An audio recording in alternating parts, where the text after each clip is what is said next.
Hace algunos meses era casi impensable o totalmente impensable que pudiésemos estar ahora mismo como estamos, reunidos, sin mascarilla, en un culto, volviéndonos, bueno, sin mascarilla, los de la alergia, lo siento, pero me entendéis, volviéndonos a saludar con besos, con abrazos, porque un virus microscópico, como el coronavirus, se convirtió en una pandemia, la cual trastocaría grandemente al mundo. Es increíble cómo algo tan pequeño, algo microscópico, que no podemos ver a simple vista, puede ser tan poderoso y provocar el daño que provocó y que sigue provocando. Gracias a Dios llegaron las vacunas, el virus sigue pululando por ahí, sigue haciendo sus efectos, pero han sido reducidos grandemente gracias a estas vacunas. Ahora bien, existe otro elemento, en este caso no microscópico, pero sí pequeño, que desde el mismo momento de la caída en el Edén se convirtió en una pandemia para el ser humano. El ser humano no ha podido inventar ningún tipo de vacuna para esta pandemia y es infinitamente más poderoso, más destructor, más devastador que el COVID. Y me refiero a la lengua. Si bien un buen uso de la lengua puede hacer muchísimo bien, el peligro potencial de la lengua para causar grandes males es tal que la palabra de Dios en multitud de ocasiones nos manda a cuidar el uso de nuestra lengua y nos advierte del peligro de la misma. Por ejemplo, leemos en el Salmo 52, versículo 4, que dice el salmista: «Amas toda palabra destructora, oh lengua de engaño». Proverbios 26, 28 dice que la lengua mentirosa odia a los que oprimen y la boca lisonjera causa ruina. Isaías 59, 3: «Porque vuestras manos están manchadas de sangre, vuestros dedos de iniquidad, vuestros labios hablan mentira, vuestra lengua murmura maldad». Es mucha la preocupación que Dios muestra en su palabra por los efectos terribles que la lengua puede causar si se hace un mal uso de ella. Y Santiago también nos advierte del peligro de la lengua a lo largo de toda su carta. Es un tema que nombra en toda su carta, en cada capítulo. Ya vimos en el capítulo 1, versículo 19, que dice: «Esto sabéis, mis amados hermanos, que cada uno sea pronto para oír, tardo para hablar, tardo para la ira». Capítulo 1, versículo 26. «Si alguno se cree religioso, pero no refrena su lengua, sino que engaña a su propio corazón, la religión del tal es vana, es inútil, es vacía». Si profesas ser religioso, pero no refrenas tu lengua, si eres tardo para oír la palabra de Dios, si eres pronto para hablar en contra de lo que te dice la palabra de Dios y hablar de tus propias palabras, eso puede ser una evidencia de inmadurez espiritual o incluso una evidencia de que no hay un corazón regenerado en la persona. En el capítulo 2, Santiago dice en el versículo 12: «Así hablad y así proceded». No podemos decir una cosa y hacer otra cosa, sino que lo que hablamos tiene que ser coherente con lo que vivimos. Capítulo 3 veremos hoy. Capítulo 4, versículo 11: «Hermanos, no habléis mal los unos de los otros. El que habla mal de un hermano o juzga a su hermano, habla mal de la ley y juzga a la ley. Pero si tú juzgas a la ley, no eres cumplidor de la ley, sino juez de ella». Mucho cuidado con la murmuración. Mucho cuidado con hablar mal de un hermano, públicamente o por la espalda. Mucho cuidado con prestar oído al que habla mal del hermano, porque eso te hace cómplice de su pecado tan grave. Son advertencias muy serias de parte de Dios. Y en el último capítulo, el capítulo 5, versículo 12, dice: «Hermanos míos, no juréis ni por el cielo, ni por la tierra, ni con ningún otro juramento. Antes bien, vuestro sí, sí, vuestro no sea no, para que no caigáis bajo juicio». Los cristianos evidenciamos nuestra salvación con nuestra honestidad al hablar. Nuestras palabras han de ser suficientemente confiables porque salen de un corazón obediente al Señor, no de un corazón mentiroso. Y desde que hemos empezado a estudiar la carta a Santiago, Santiago nos está haciendo un llamado a examinarnos a nosotros mismos para comprobar la genuinidad, la autenticidad de nuestra fe. Terminando el capítulo 2, antes de empezar el 3 hoy, vimos que decía Santiago, concluía: la fe sin obra es muerta, no es una fe auténtica.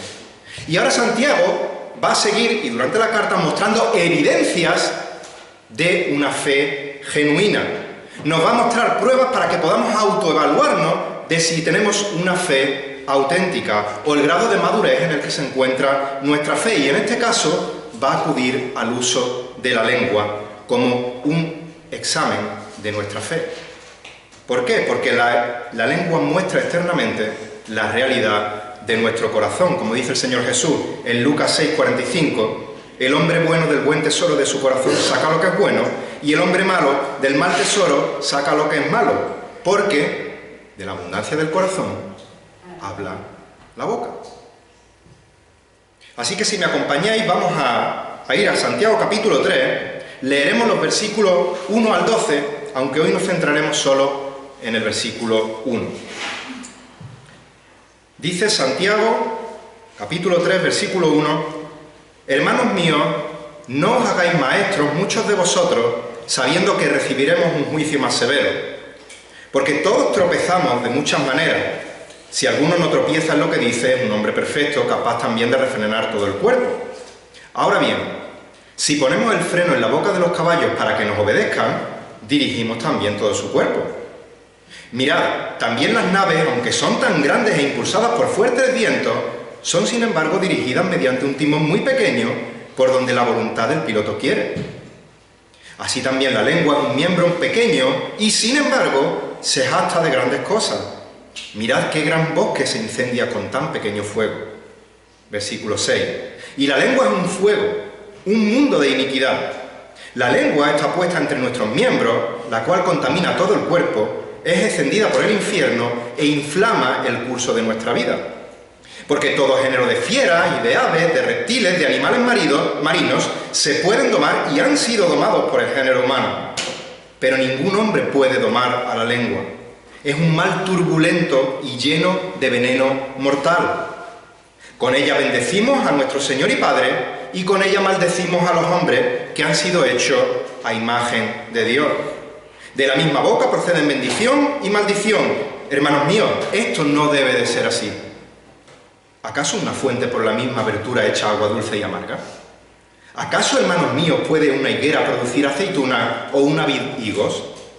Tampoco la fuente de agua salada puede producir agua dulce. Hasta aquí la palabra del Señor. Y en este texto vamos a ver, en esta sesión, y si Dios lo permite en la siguiente, 4 aspectos del poder de la lengua que evidencian el estado de nuestra condición espiritual. 4 aspectos del poder de la lengua que evidencian cómo se encuentra nuestra condición espiritual. En el versículo 1 hoy veremos que la lengua es poderosa para condenarnos. En los versículos 2 a la primera parte del 5 veremos, Dios mediante, que la lengua es poderosa para controlarnos. Son todos cos para que podamos recordar mejor. En tercer lugar, la lengua es poderosa para corromper y consumir. Segunda parte del versículo 5 hasta el versículo 8. Y en cuarto lugar, la lengua es un poder contradictorio y confuso. Versículos 9 al 12. Pero vamos a ver el primer aspecto del poder de la lengua que evidencia el estado de nuestra condición espiritual, y es que la lengua es poderosa para condenarnos. Versículo 1 comienza diciendo Santiago: hermanos míos. Está claro que Santiago está escribiendo a la iglesia, está escribiendo a sus hermanos, está escribiendo a creyentes. Pero cada vez que Santiago en esta carta comienza diciendo hermanos míos, además de mostrar un amoroso corazón pastoral, cuando introduce las frases con hermanos míos es porque a continuación va a lanzar una exhortación importante. Va a lanzar unas palabras fuertes, unas palabras duras, y quiere preparar con cariño al auditorio para que la reacción al escuchar sus palabras no sea una reacción de rechazo, sino que sea de atención humilde y dócil a la enseñanza de la palabra de Dios. Dice: hermanos míos, no os hagáis maestros muchos de vosotros. Y tenemos que tener claro que todos los creyentes, no solo los maestros, no solo los predicadores, sino todos los creyentes, estamos llamados tanto a la exhortación como a la enseñanza al hermano. Y estamos llamados a recibir humildemente la exhortación y la enseñanza del hermano. Dice Colosenses 3:16 que la palabra de Cristo habita en abundancia en nosotros con toda sabiduría, enseñándoos y amonestándoos unos a otros. Es responsabilidad de todo creyente.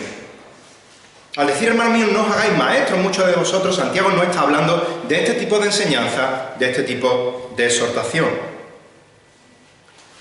Tampoco cuando Santiago escribe, hermanos míos, no os hagáis maestros, muchos de vosotros, está frenando o está desanimando a aquellos creyentes que sienten el llamado de Dios al ministerio del pastoreo.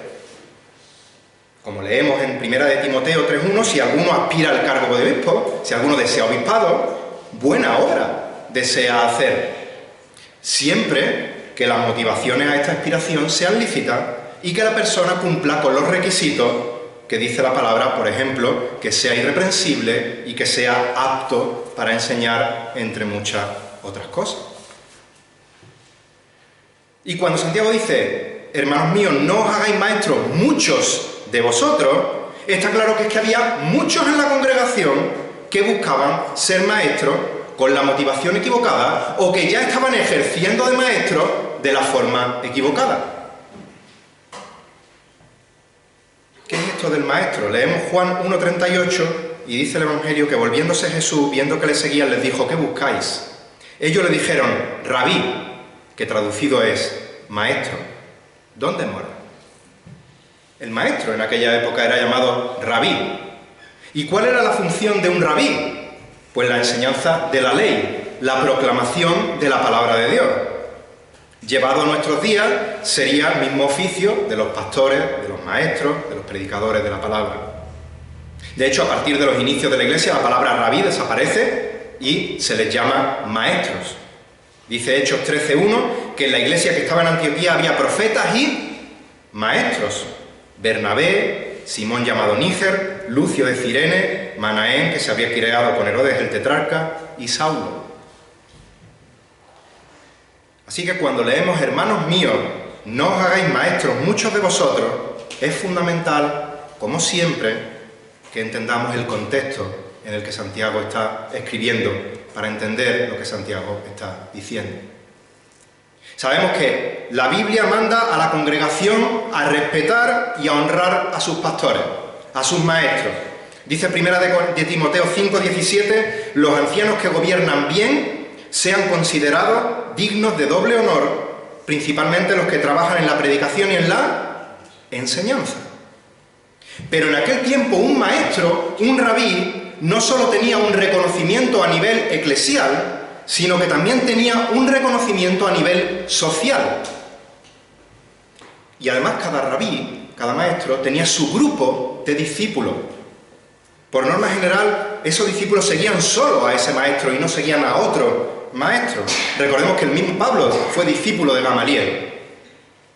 De manera que muchos rabíes, muchos maestros, tenían entre ellos celos, contiendas, murmuraciones, maquinaciones, con el fin de ganar más adeptos, con el fin de tener más discípulos que el otro maestro. Mirad, el próximo 28 de mayo tenemos las elecciones municipales. Y todos los grupos políticos, del color que sean, del lado que sean, todos están haciendo campaña en la que dicen a los ciudadanos lo que los ciudadanos quieren oír. Y de paso soltando peste sobre la oposición. No con el fin de mejorar la vida de la ciudadanía, sino con el fin de ganar más votos para su partido político. Esto es un claro ejemplo de un mal uso de la lengua. Prometer y no cumplir, no que tú sí seas sí y tú no seas no, y encima insultar a la competencia. Pues con los rabís pasaba 3/4 de lo mismo. Al final unos terminaban siendo de Apolo, otros de Cefa, otros de Pablo. Y lejos de edificar a la iglesia, lo que se provocaba eran enfrentamientos y divisiones. Fijaos el peligro que tiene la lengua, que estos enfrentamientos habían generado entre ellos grandes conflictos, hasta el punto que Santiago le tiene que decir a ellos en el capítulo 4, versículo 1, de dónde vienen las guerras y los conflictos entre vosotros. Los conflictos de la lengua habían generado guerras en la congregación, y esto es serio. Parte de estos conflictos eran provocados por aquellos que pretendían a cualquier coste ganar discípulos y ser maestros. El Señor condenó fuertemente a los fariseos, a los escribas, que se comportaban como maestros, que se comportaban como rabí, no porque hubiese nada malo en ejercer como rabí, sino porque no estaban cumpliendo con la responsabilidad de un maestro de la palabra. Dice Mateo 23, versículos 5 al 8, que hacen, refiriéndose a estos escribas, a estos fariseos, hacen todas sus obras para ser vistos por los hombres, pues ensanchan sus filasterias, alargan los flecos de sus mantos, aman el lugar de honor en los banquetes y los primeros asientos en la sinagoga y los saludos respetuosos en las plazas y ser llamados por hombres rabí. Pero vosotros, dice el Señor Jesús, no dejéis, dice la Reina Valera, no queráis que os llamen rabí. Y este es el concepto mismo que hay en Santiago cuando dice, no os hagáis maestro. No es el hecho de ministrar como maestro, sino querer que os llamen maestro, que os llamen rabí, el título de maestro, que os traten como maestro. El Señor Jesús advierte en Marcos 12, 38 al 40, cuidaos de los escribas, a quienes les gusta andar con vestiduras largas y aman los saludos respetuosos en las plazas, los primeros asientos en la sinagoga, los lugares de honor en los banquetes, devoran las casas de las viudas y por apariencia, hacen largas oraciones. Estos recibirán mayor condenación. Luego veremos algo de esta condenación. Mientras que el deber, como he dicho, de los rabíes era enseñar la ley, era enseñar la palabra de Dios, estos llamados maestros buscaban la adulación, buscaban el reconocimiento social, buscaban el trato de favor, el beneficio material, alimentar su orgullo, alimentar su soberbia. Pero esto no quedó en el contexto de los días de Santiago, sino que tristemente sucede hoy en algunas iglesias. Hay personas que no son llamadas por Dios para ser maestros. Hay personas que Dios no los ha levantado para ser pastores y a pesar de ello pretenden ejercer de maestros o incluso se autoproclaman pastores porque buscan la vanagloria del título, no el ejercicio humilde de un servicio para Dios y para la congregación. Y esto tiene consecuencias muy graves porque es una afrenta muy seria ante Dios. Pero el problema de los maestros, en cuanto al uso de la lengua, no estaba solo en las disensiones, no estaba solo en los conflictos que podían generar sus, llamamos, campañas políticas, sus rivalidades entre ellos, sino que había un mal uso de la lengua infinitamente peor, infinitamente más peligroso que hacían estos llamados maestros, ya que un maestro tiene que usar su lengua para enseñar a la congregación con la responsabilidad que esto conlleva. De ahí que un mal uso de la lengua es un aspecto condenado por Dios con un mayor juicio, con una mayor condenación por las palabras que salen de nuestra boca. Así que volviendo a nuestro texto, Santiago capítulo 1 dice: hermanos míos, no os hagáis maestros muchos de vosotros, sabiendo que recibiremos un juicio más severo. Dice la Reina Valera, sabiendo que recibiremos mayor condenación. Y es aquí donde vemos que la lengua es poderosa para condenarnos. Este juicio, esta condenación, se puede ver en dos sentidos. En el caso de los incrédulos, haría referencia a falsos maestros y supondría un mayor castigo cuando sean juzgados ante el gran trono blanco. En Apocalipsis 22 podéis encontrar 22, 11 al 15, donde serán sentenciados a la eternidad en el infierno con un castigo aún mayor que otros que vayan a la eternidad al infierno. Ya lo hemos leído en Mateo 23, 14. Hay de vosotros, escribas, fariseos, hipócritas, porque devoráis las casas de las viudas, aun cuando por pretexto hacéis largas oraciones.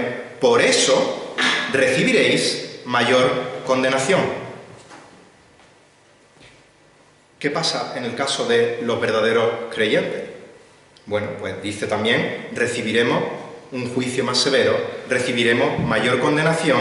En este caso, este juicio, esta condenación, puede recibirse en esta vida como disciplina de parte de Dios, o puede recibirse también cuando nos presentemos delante del tribunal de Cristo como pérdida de bendiciones, como dice Romanos 14:12, en el tribunal de Cristo, donde cada uno de nosotros dará a Dios cuenta de sí mismo.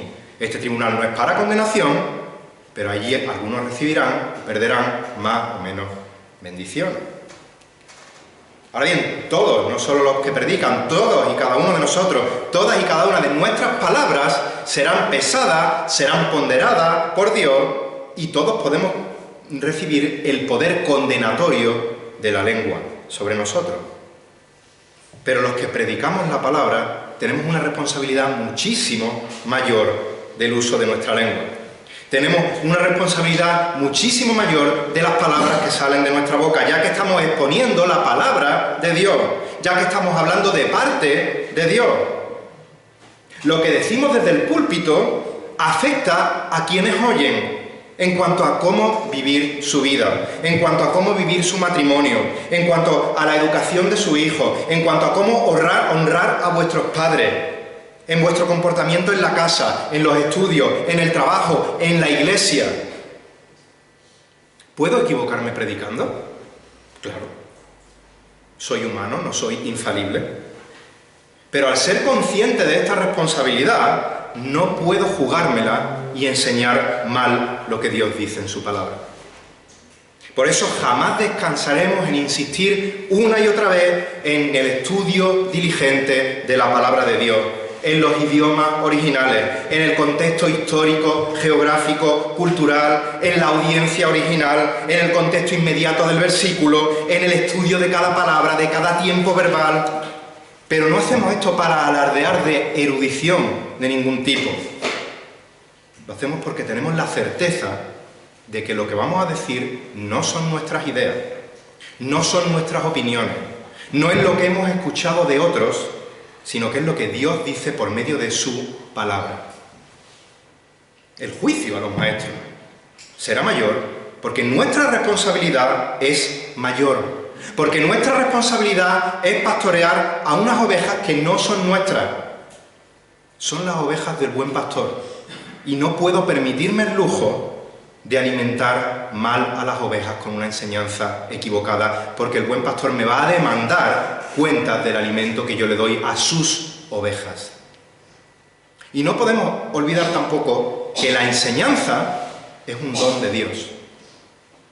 Dice el apóstol Pablo en Romanos 12, versículos 6 y 7, pero teniendo dones que difieren, según la gracia que nos ha sido dada, usémoslo. Si el de profecía, úsese en proporción a la fe. Si el de servicio, en servir, o el que enseña, en enseñar. La enseñanza es un don dado por Dios.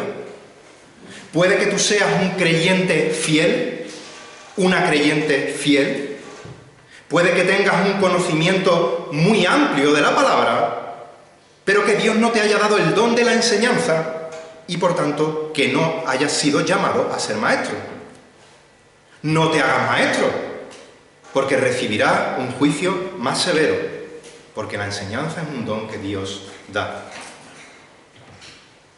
Recordemos, el requisito indispensable para ser pastor, para ser anciano, es ser apto para enseñar. Primera de Timoteo 3:2. Dios es el que llama al ministerio y Dios es el que capacita a aquel que ha llamado para el ministerio. ¿Y qué es lo que tienen que enseñar los maestros a los que Dios llama y a los que Dios capacita? Segunda de Timoteo 2:2. Y lo que has oído de mí, dice el apóstol Pablo a Timoteo, en presencia de muchos testigos, eso encarga a hombres fieles que sean idóneos para enseñar también a otros. Timoteo tenía que enseñar lo que había oído de Pablo, y Pablo lo había oído directamente del Señor. Timoteo no podía imponer su criterio sobre lo que había recibido de Pablo. No podía añadir sus prejuicios, no podía añadir sus tradiciones, sino que tenía que ser fiel al mensaje que había recibido para a su vez enseñar a hombres fieles e idóneos, irreprensibles y aptos para enseñar. para que ellos a su vez enseñen el mensaje fielmente a otros, y estos enseñen el mismo mensaje fielmente a otros, y estos enseñen el mismo mensaje fielmente a otros, hasta que Jesús venga. Santiago está advirtiendo: si no eres irreprensible, si no eres apto para enseñar, pero quieres ser maestro, borra esa idea de tu cabeza, porque vas a recibir un juicio más severo. Y no podemos perder de vista un detalle del versículo 1. Santiago nos dice: no os hagáis maestros muchos de vosotros, sabiendo que recibiréis un juicio más severo. No ha dicho eso. Sabiendo que recibiremos un juicio más severo. Santiago es un reconocido maestro de la palabra, pero su posición no le hace estar exento de las consecuencias de un mal uso de la lengua. Él se incluye, sabiendo que recibiremos en el caso de que metamos la pata. Ninguno de nosotros está por encima del bien y del mal. Nadie está exento de poder meter la pata con su lengua al predicar la palabra de Dios. Es por eso que una de nuestras máximas es procurar con diligencia presentarnos a Dios aprobados como obreros que no tienen de qué avergonzarse, que trazan bien, que trazan con precisión, que manejan con precisión la palabra de verdad, segunda de Timoteo 2:15. No podemos bajar el estándar de ahí. No podemos bajar el estándar de la predicación, de trazar bien, de manejar con precisión la palabra de verdad, porque nuestro juicio será mayor debido a que nuestra responsabilidad es mayor. Dice Ezequiel capítulo 3, versículos 17 al 19. Ezequiel 3, 17 al 19. Hijo de hombre, te he puesto por centinela de la casa de Israel. Cuando oigas la palabra de mi boca, adviérteles de mi parte. Cuando yo diga al impío, ciertamente morirás, si no le adviertes, si no hablas para advertir al impío de su mal camino, a fin de que viva, ese impío morirá por su iniquidad. Pero yo demandaré su sangre de tu mano. Pero si tú has advertido al impío, y éste no se aparta de su impiedad, no se aparta de su camino impío, morirá él por su iniquidad, pero tú habrás librado tu vida. Aquí vemos la responsabilidad del que da el mensaje de parte de Dios. Dios le dice: cuando oigas la palabra de mi boca, adviértele de mi parte, ni le añada ni le quite.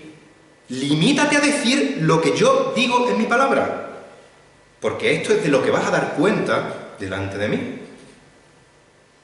Así que esto nos hace acercarnos a la Escritura con temor y temblor. Esto nos hace subir al púlpito y exponer la Escritura con temor y temblor. Pero esto también nos trae gozo, paz, tranquilidad, cuando somos fieles al mensaje que Dios nos ha encomendado hablar, porque nuestro cometido ya está hecho. Ahí acaba. Y podemos decir como el apóstol Pablo en Hechos 20, 26 y 27, donde seguro que estaba recordando las palabras que hemos leído de Ezequiel 3, 17 al 19. Dice Hechos 20, 26 y 27: doy testimonio en este día de que soy inocente de la sangre de todos, pues no rehuí declarar a vosotros todo el propósito de Dios. Dios me va a pedir cuenta de lo que he dicho, pero no me va a pedir cuenta de lo que tú hagas con lo que yo he dicho, con lo que Dios ha dicho en su palabra, con lo que tú has escuchado de parte de Dios. Como también dijo Pablo en 1 Corintios 9, 16, si predico el Evangelio no tengo nada de qué gloriarme, si es que es lo que tengo que hacer. Pues estoy bajo el deber de hacerlo, pues ¡ay de mí si no predico el Evangelio! Dios me va a pedir cuenta de lo que he predicado, de la fidelidad de mi mensaje, y ¡ay de mí si no soy fiel al mensaje! Pero una vez hecho, si yo he advertido al impío y éste no se aparta de su impiedad ni de su camino impío, morirá él por su iniquidad, pero yo habré librado mi vida. doy testimonio de que soy inocente de la sangre de todos, porque no rehuí declarar a vosotros todo el propósito de Dios. Y esta no es responsabilidad solo de los que predicamos, esto es responsabilidad de todos los creyentes. Tenemos que cuidar nuestra lengua en todos los aspectos, pero seamos especialmente diligentes en la fidelidad al mensaje de la palabra de Dios. Vamos terminando. Y mirad, mis queridos hermanos, hemos visto solo un aspecto del poder que tiene la lengua para causar grandes desastres, grandes estragos. La lengua es poderosa para condenarnos, pero en los versículos que nos restan, el panorama que Santiago va a presentar en cuanto al poder de la lengua es aterrador. Y Santiago presenta esta verdad de forma tan terrible, tan clara, tan gráfica, con la intención de que nos echemos a temblar al tomar conciencia del mal que cada uno de nosotros, individualmente, podemos hacer con nuestras lenguas. Y que caigamos humillados delante de Dios, rogándole a Él que sea quien controle nuestro corazón, porque en definitiva, la lengua saca fuera lo que hay en nuestro corazón. Nuestra lengua es poderosa y nuestra lengua evidencia nuestro estado espiritual. Así que nuestro hablar sea coherente a la fe que profesamos tener. Alejémonos de toda murmuración, de todo chisme, de toda queja por la espalda. Y no solo de nuestra lengua, sino, como hemos dicho al principio, de prestar nuestro oído a aquel, a aquella que hace un mal uso de la lengua, murmurando, quejándose. Seremos cómplices de un gravísimo pecado. El salmista nos manda en el Salmo 34:13: guarda tu lengua del mal y tus labios de hablar engaño. Y dice de sí mismo, Salmo 39:1: yo dije, guardaré mis caminos para no pecar con mi lengua. Guardaré mi boca como con mordaza mientras el impío esté en mi presencia. Aunque el impío esté delante, no tengo derecho a soltar con mi lengua cosas que la Biblia me dice que guarde mi lengua del mal. Mis queridos hermanos, que el Señor nos ayude a cuidar lo que decimos. Que la palabra de Dios controle nuestras vidas para que nuestras palabras sean de edificación, de aliento, incluso cuando tenemos que exhortar, incluso cuando tenemos que confrontar el pecado. Que el Espíritu Santo nos guíe para pensar y medir nuestras palabras y que todo lo que sale de nuestro corazón sea reflejado en nuestras palabras para la gloria de Dios. Que el Señor bendiga su palabra.